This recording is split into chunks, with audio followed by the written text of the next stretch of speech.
New tonight at 7:30 this weekend, the Palace Theater in Greensburg is giving people a chance to go behind the scenes in the space that once hosted the biggest names in showbiz. Our DeRose stopped by to learn more about this almost 100-year-old theater, a staple in the community. On a positive note tonight.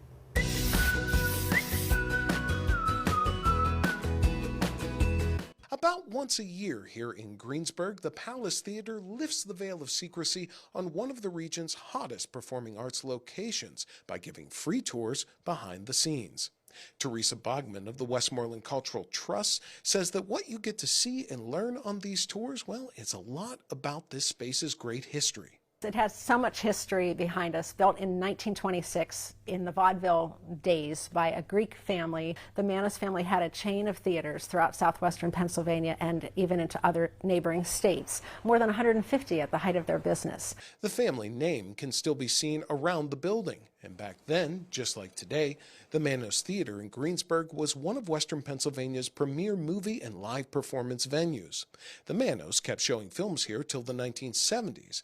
But when the suburban multiplex became all the rage, no one saw the need for a big downtown movie house. It was almost curtains for this theater, had not two local entrepreneurs stepped in.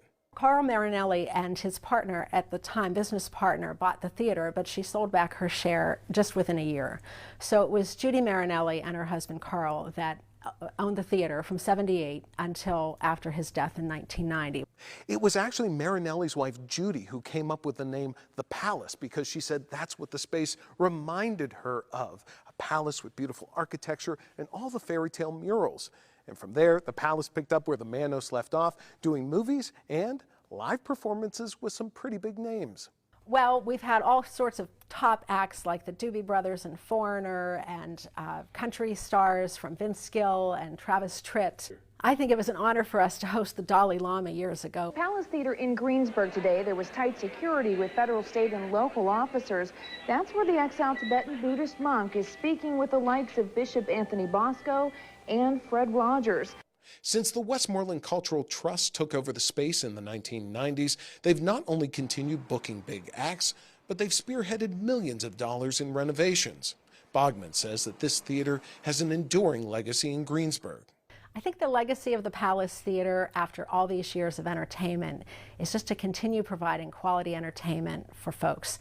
The Palace Theater, a bastion of the arts, of entertainment, and of a community's rich history. Reporting in Greensburg, DeRose, KDKA-TV News.